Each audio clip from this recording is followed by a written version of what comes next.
And we're live. Hi, welcome. My name is Shira Goldberg, for those of you that don't know that. And I am the host of The Addiction Show.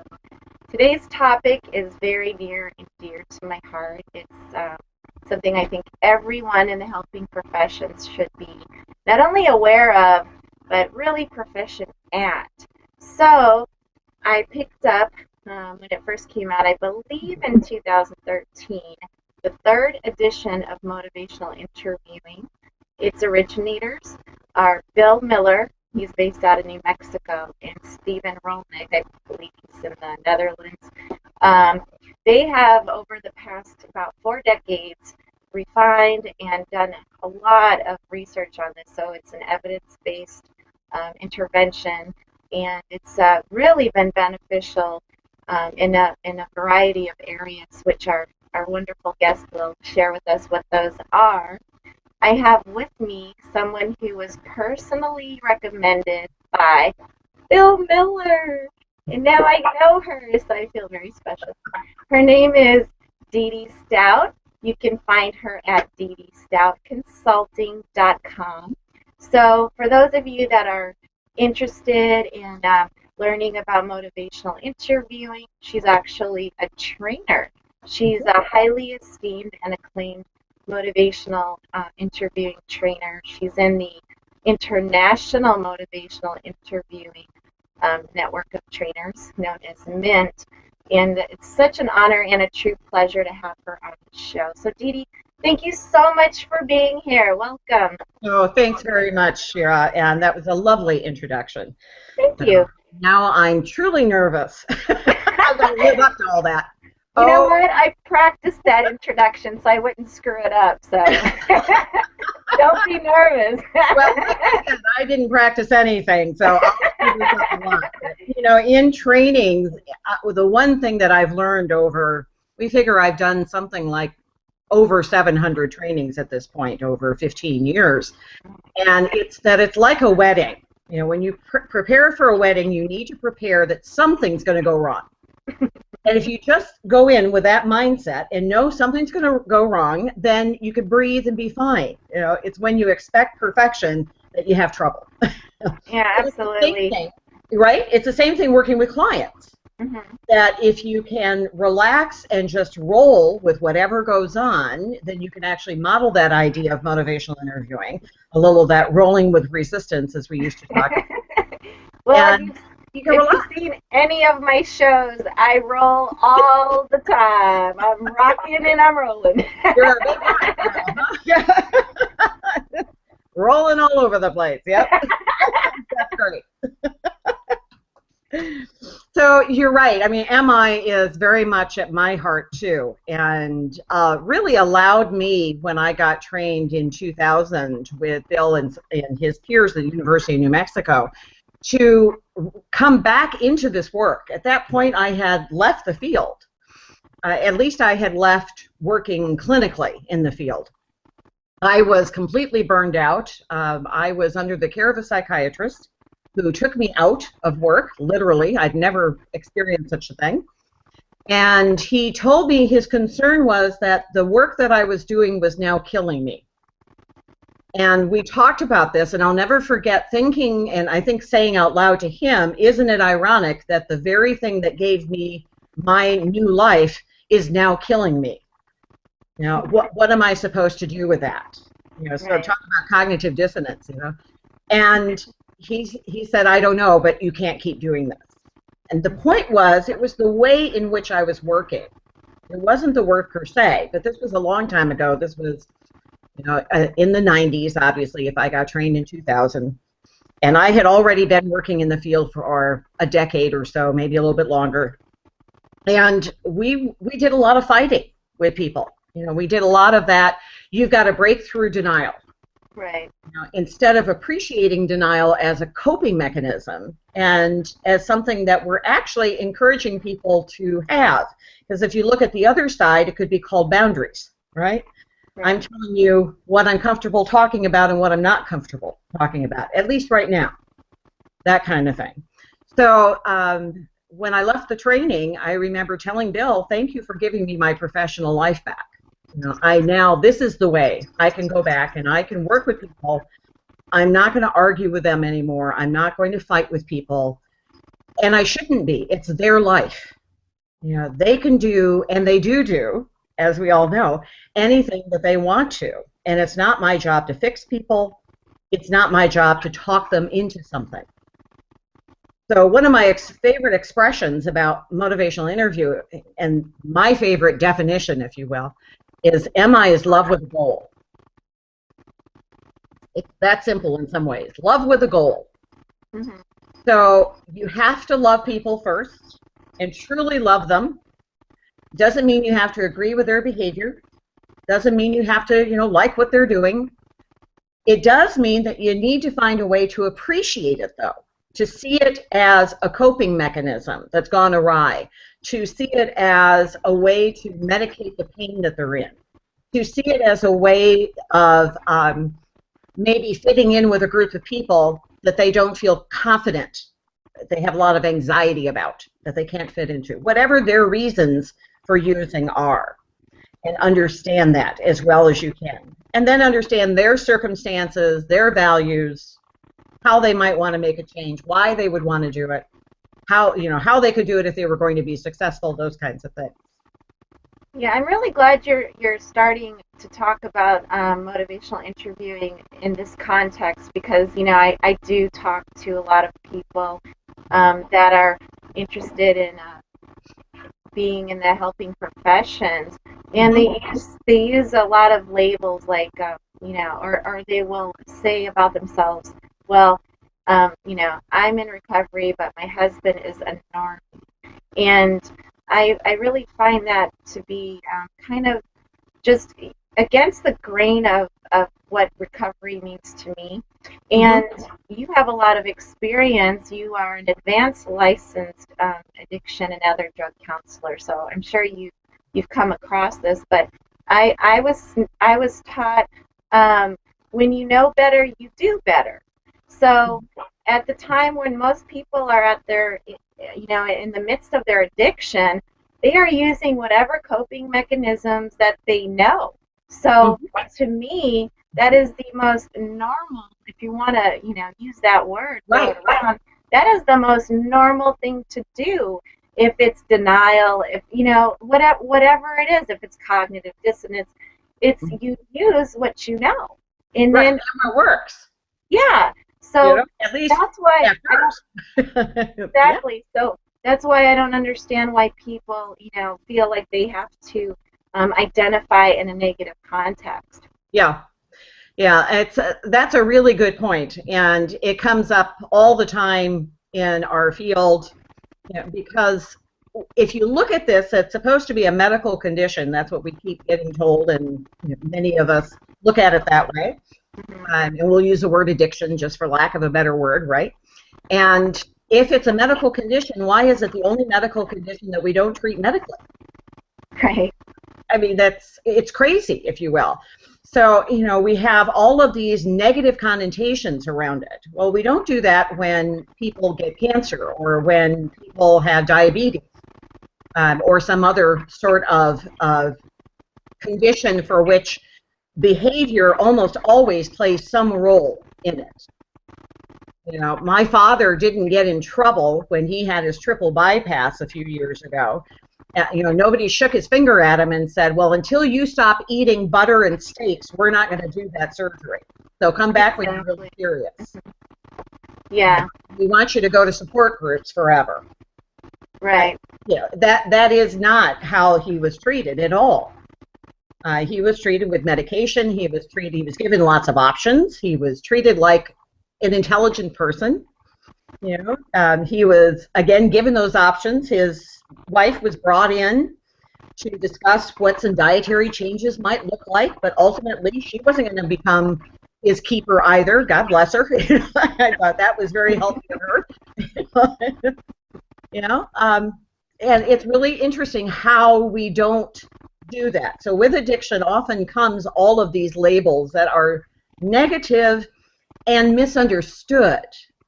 So even when we use the term recovery, when someone comes to see me, and they'll often say that they want recovery or they're in recovery, and my next question is always, tell me what you mean by that.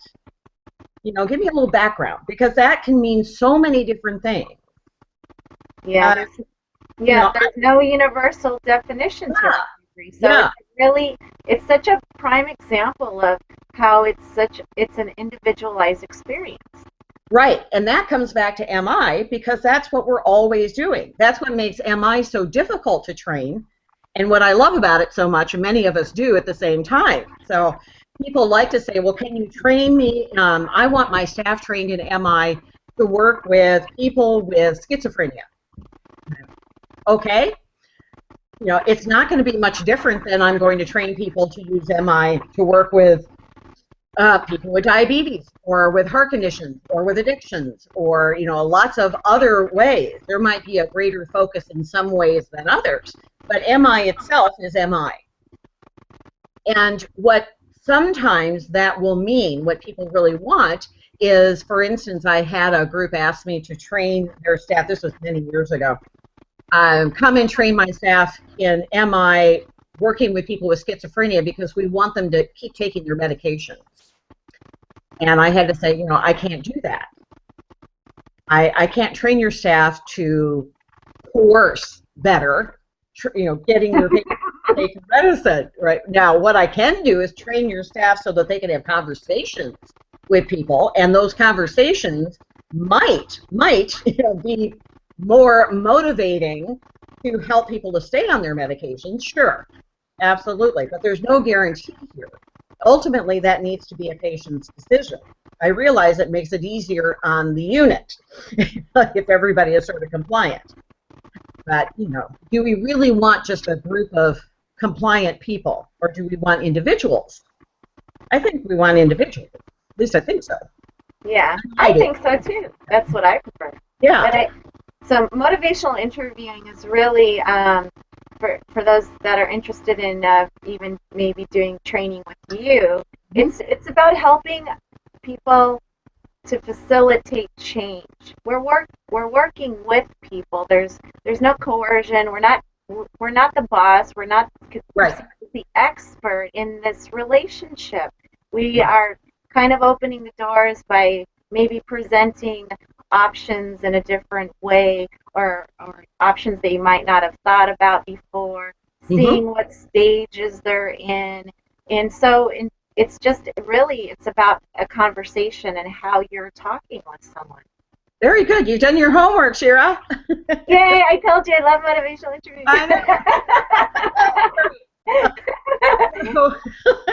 I like to describe MI as a giant heart. You know, there's the love, and I'm just across the bay in San Francisco, so, you know, that fits. And so in this heart, think of it as two sides of this heart. And on one side, we have the spirit of motivational interviewing. And the spirit of MI is where we always begin when we train with folks and when we talk about MI. And that's kind of how you're coming to people. You know, are you coming thinking that these are people that are competent, that made a great decision to come in to see you, or to get some treatment, or, you know, whatever it is to make a change in their life?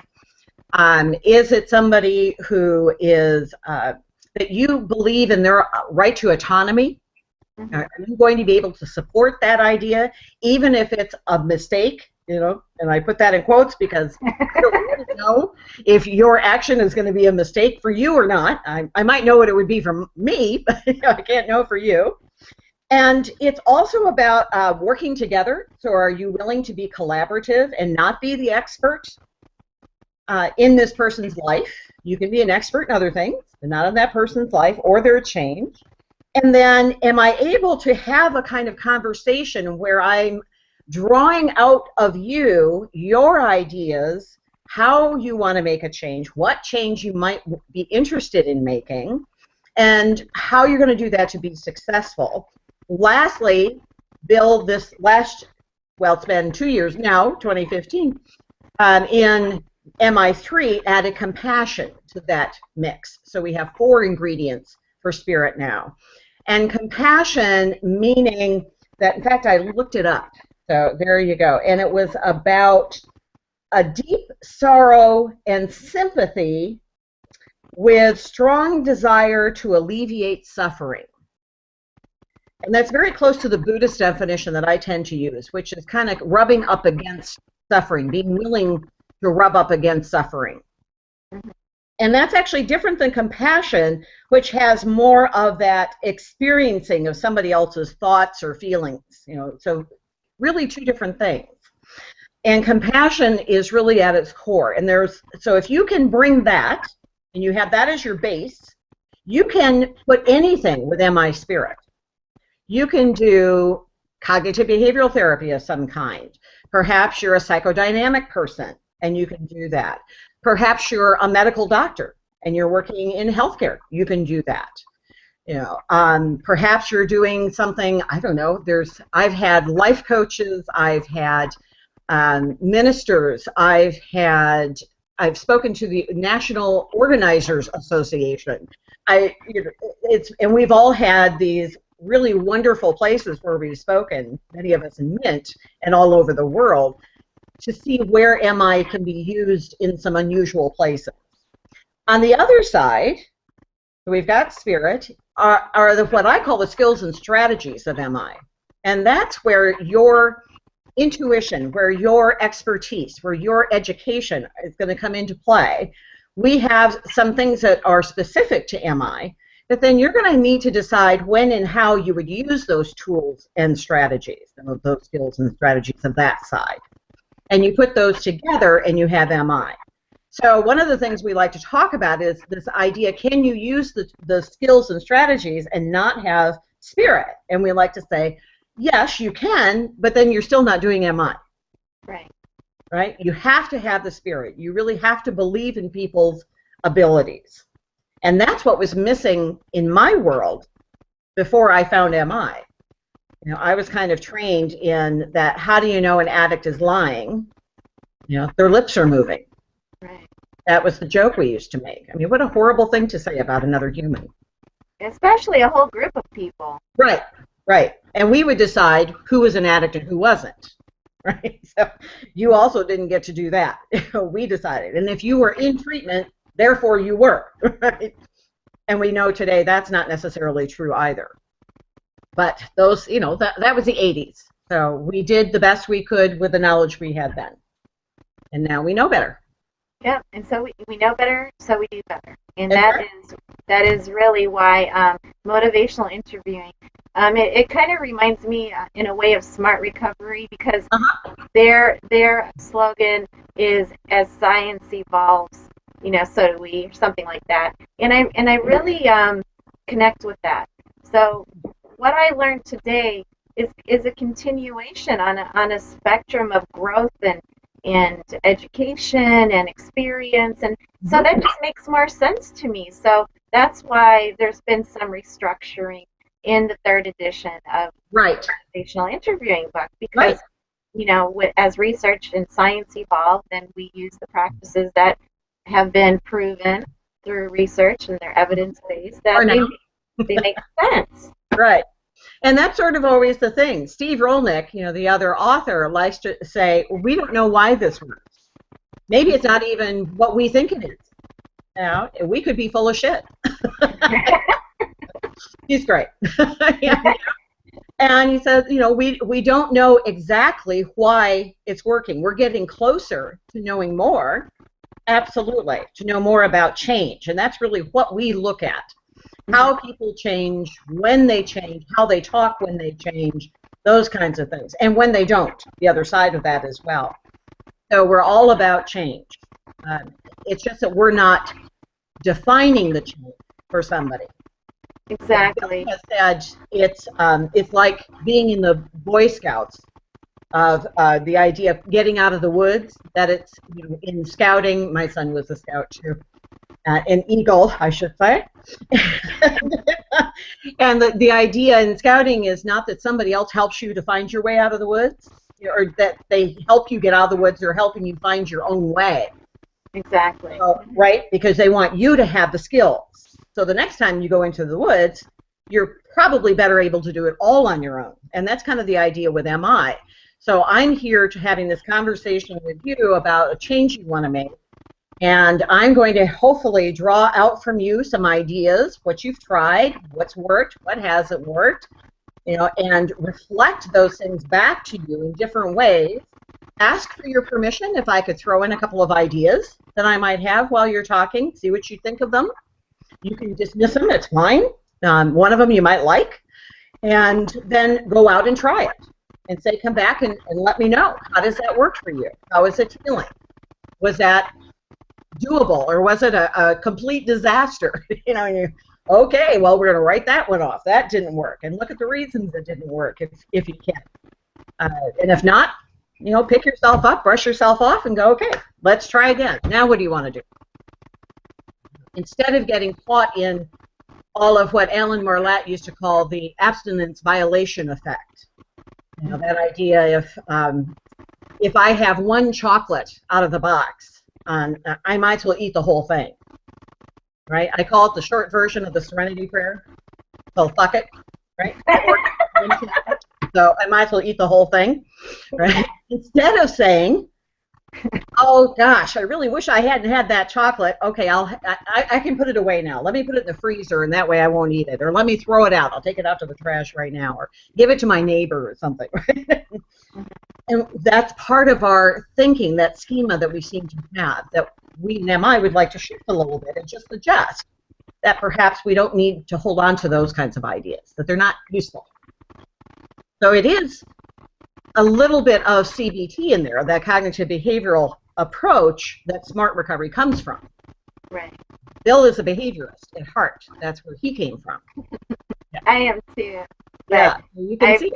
But I really see how motivational interviewing it's so integrative, because throughout the book, the third edition, they both talk a lot about Carl Rogers and compassion and congruence, and I think a lot of us that are successful in working with people have already in a lot of ways been doing motivational interviewing. They just didn't realize what it was. Right. You weren't necessarily doing it purposefully. Right. Or in a particular order. Right. But yes, and so that's when I really have fun. When I get to help people to see that they have already been doing a lot of these pieces, and so now help them to just merely become more mindful. Why are you asking this question? Let's look at, is there another way to get there without asking a question? Can we do it in a different way? Can we give some sort of suggestions without giving advice? How do we do that in a more congruent way with our person-centered counseling here? Absolutely. So these little tiny tweaks, if you will, always remembering that I'm not sure what I'm going to do next until you say something to what I've just said. And that's the tricky part in training. So there's no manual for training MI. Bill wrote a manual one time, and it's quite a funny story, because the therapists were all very well trained in MI. I believe that they were at the university in New Mexico. And it was a disaster. And he went in and looked, and it was because they did exactly what the next page in the manual told them to do. And that probably worked with one person out of 10, but the other people, that wasn't logical. But they had to do it because that was the manual. So they did their job. And he said, oh my God, it was a disaster. So that's why there's no manual of how to use MI. There's also, while I'm at it, there's no theory of motivational interviewing. So we're going with that science, with that, that's why there's going to be another edition, I would imagine, in 4 years, although we make the joke, 10 years, sorry, that when we get to MI5, Steve, because he lives in Wales, he's actually South African, but lives in Wales now, he likes to joke with MI5 there, that's like the CIA here in the United States, and so it's a different name. But they look at the research and say, okay, what has it taught us now? What's the next thing we know? Which makes it exciting. It's this living, breathing thing that I believe is more an art form than it is science in the stricter sense of that. Yeah, I agree. I used to get a little, my feathers ruffled when people would say, "Oh, it's more of an art than a science what you do or what you're studying." But now that I really understand it, it really is. And that's another point that Bill made in the book. It's not a technical, step-by-step procedural type of thing. Because if we could master this in a technical sense, we would be technicians, and that's not the goal. Exactly. Exactly. Very good. And that we're not doing surgery. Right. We aren't. We're not dissecting this person that's sitting across from us. I've often told my students when I used to train counselors in addiction certification programs, and they would want to go digging around in people's pasts and all of the stuff. And I understand that the stories can be very intriguing and very juicy, and there's a time and a place for that. But not when you're a certified addictions counselor. That's beyond your scope to begin with. And second of all, I said we're not archaeologists. That's hold on here. Let's do something in today. Let's help people to look at today, because yesterday is probably too complicated and too traumatic for many people that we work with to look at least in the beginning. So, that's the invitation. How would you like to make a change? First, would you like to make a change? And if you're not ready to make the change that other people think you should make, Steve loves to ask this question because people would always get stumped, right, and say, but I work with people and they don't want to make a change, and he said, then ask them what they would be willing to do. If they're not willing to go abstinence completely right this moment, if that's too scary or they don't have the support for it, then I often ask them, so what do you think you could do? What would get you on that path that would be reasonable for you to get success, because I want you to be successful, and that you could feel like you're doing something positive toward that direction. And so that's what we would do, and that's what I continue to do with them. And I think that really is important to point out, because a lot of us have heard about black and white thinking, and if it's all or nothing, then you're going to end up catastrophizing and magnifying, and it really shoots you like a rocket in the wrong direction, and it makes the external locus of control unreachable, because it becomes so overwhelming so quickly. And I love the engagement with MI. So you have options. It's your life. These are your choices. So people, it's like brick by brick, they start building themselves back up. Then they're able to take ownership of how far they've come or in the process of becoming, because these are their choices, and you're working to pull these choices and opportunities and options out of them and create something that they didn't realize that they were already in possession of. Right. I was recently training with a group, and someone made a comment about how I think it was around how they had helped somebody to do something, and the person was therefore successful. And I said, okay, that's terrific. And if they aren't successful, however you're defining that, I'm going to assume that you're going to take responsibility for that too. Yep. And he looked at me and said, well, no. And I said, well, I'm sorry, but we can't have it both ways. So you've either got to take responsibility for both, successes or failures, or there's another option, and that's called the MI way, step out of the way completely and let people get their own empowerment to make their own decisions, whether they're the best decisions or not. We all need to make mistakes. That's really how we grow and how we learn, is from the mistakes. Don't we all remember the classes that we did more poorly in over the years than we do the ones we did great in, ironically. Yeah, that's true for me. If I get one wrong on an exam, that's the only one I'll remember, that carries over. You know, you brought up something, Shira. You mentioned engaging, and that's one of the ways that we look at MI now in this MI3, as you know, is the first stage, what we call the first process of MI. And we talk about 4 processes in MI these days, with the first one being engaging. And that's something that we need to do with folks all the time. You can't stop engaging, right? And after we do this engagement, we help people to focus in on something because we want to go somewhere. We don't want to just have nice conversations. We want it to be, we want to be a guide. We want to help them find their road, lay those bricks, if you will, and move in a positive direction toward whatever ultimate goal they have. The third thing that we talk about these days is that evoking, that piece that we believe is really unique and special about motivational interviewing, that we are drawing out from another person their ideas, their goals, their dreams, whatever it is, instead of us feeding it to them, which in the old days, you know, it was a top-down approach, right? I'm the expert, I'm going to tell you how to do this. And then lastly, this idea of planning, which if the first 3 stages kind of work, you know, if those are sufficiently laid well in these processes, then the planning will probably come. But that is really less important to us than the other 3 stages. Or processes. I keep calling it stages, and it's technically processes. See, there's my big mistake for the day. Got it out of the way. Check. Finally.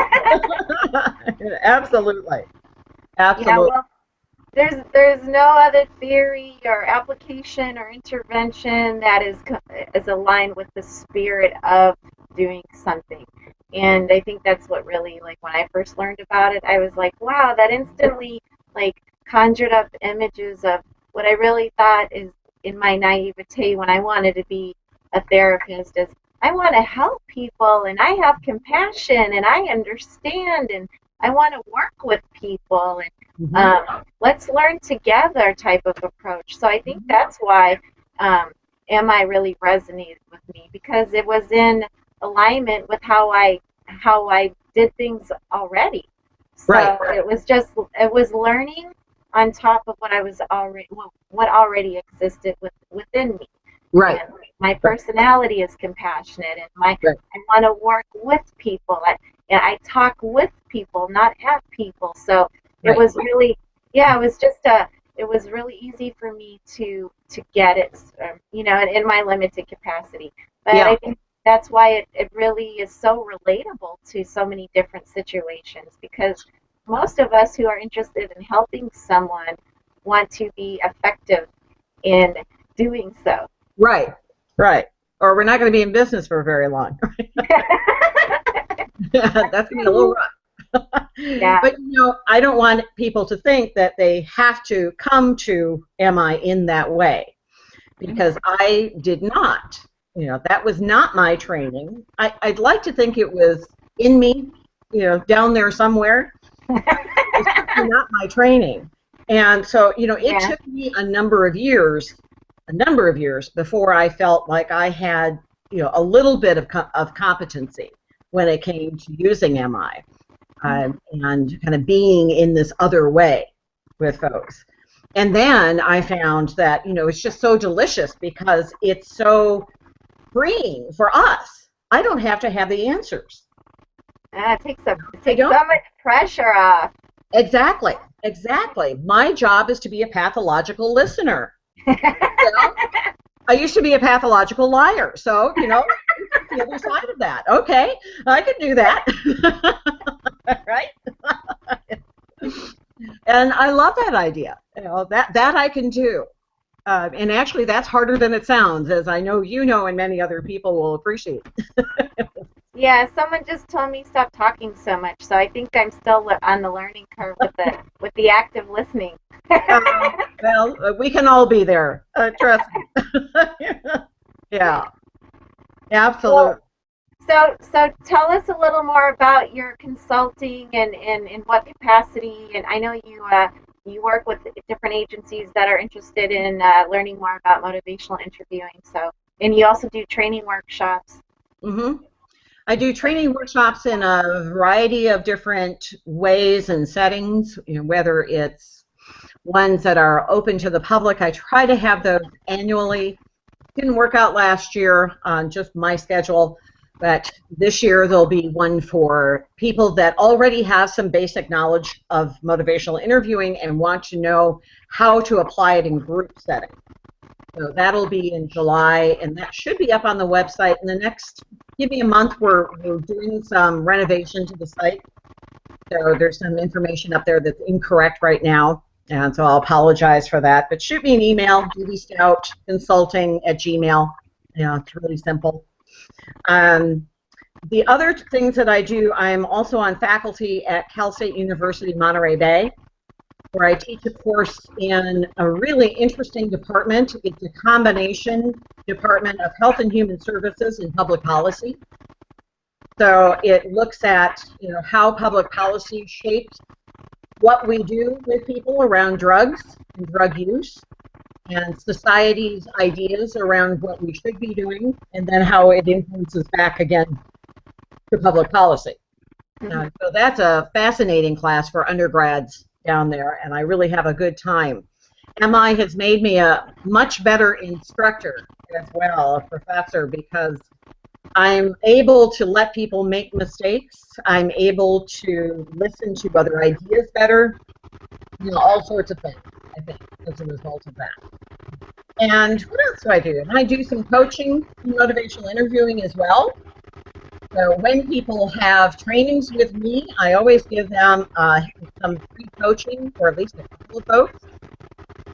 And I'm beyond that, it's whatever that might be useful for them. So sometimes it's about setting up their own kind of MI support group of their own clinicians that want to get together and practice skills, and so I'll help them to do that.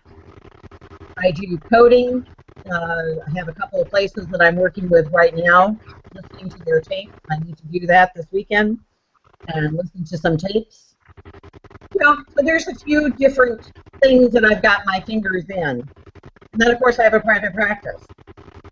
You are one busy lady, I'll tell you that. Yeah. I really appreciate you taking time out of your crazy schedule to my delight. Yeah, to just talk with us and to share your expertise in motivational interviewing. But I think just presenting it the way we have is really it's approachable. It's not something you have to be afraid of or distance yourself from, because I think most of us are really already doing a large part of it. It's just you can really understand how to some extent how it works together, and what aspects work with it, like CBT, and having a therapeutic alliance. I mean, these are things that we all really are familiar with, and it's such a wonderful way to really engage with someone. And it's funny when I call you an expert, because you are an expert, but it's kind of tongue in cheek, because we're talking about not being being perceived as an expert when you're working with someone, but then I introduce you, am I expert? But you are an expert. I can be an expert in motivational interviewing. I'm just not an expert in your life. Absolutely. Right? So there's the distinction. Exactly. And that's the deal. That's why I need you. Right? Yeah. I need you to participate, and so I need to make the room safe enough for you to feel like you can fully participate in this process, and that alone may take some time.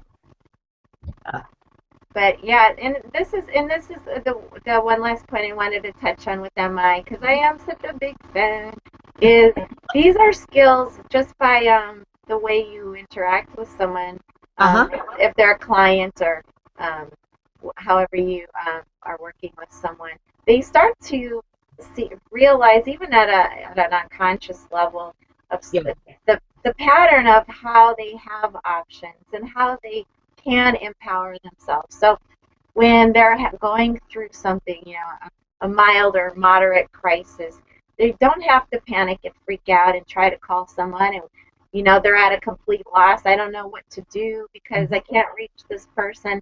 It's Right. you learn how to, constantly you're validating the information that you already have because you can, and you see that in real world application because Right.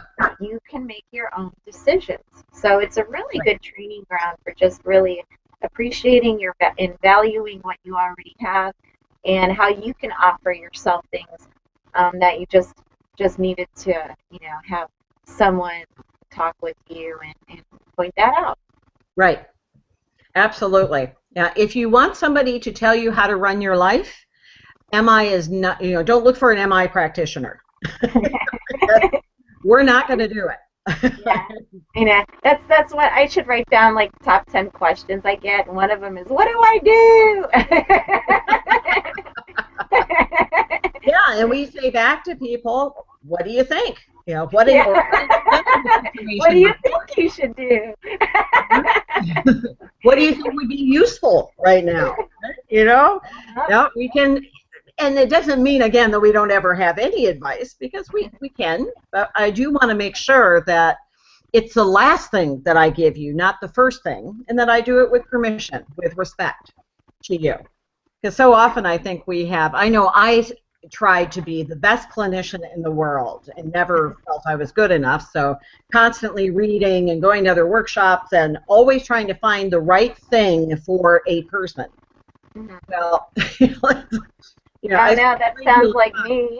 Yeah, and it was great in one way. I got a lot of education. I got certified in a bunch of different things, and I've got all this wealth of information now. So it's useful as tools. However, it still isn't the answer, right? Because there is no the answer. It's in you. What your answer is. That I can help you find. I hope.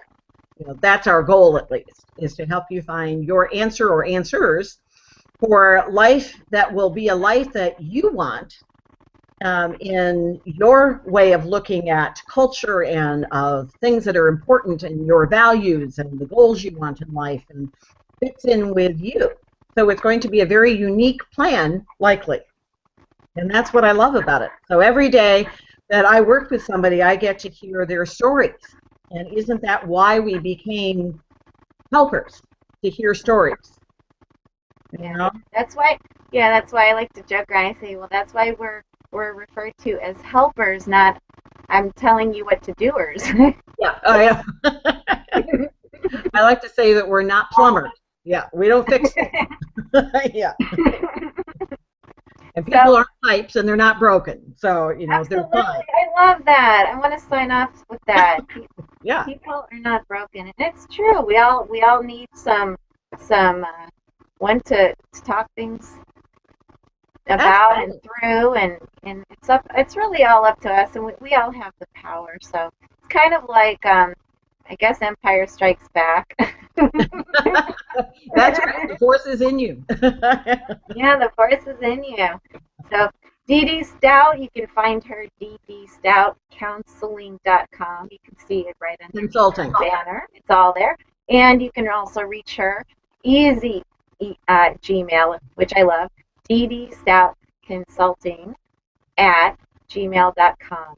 So Yep. thank you. So if you're interested in connecting with her, keeping tabs on her workshops, her trainings, and her just ongoings in general, check out her soon to be updated website and keep in touch with her. So I'd love to hear from anybody. That would be great. Thank and you especially so much. thanks to you. Thanks, Shira. Yay, thanks, Shira. Round of applause. All right, so check Dee-Dee out, Dee-Dee Stout Consulting.com. Until next time, bye. Bye.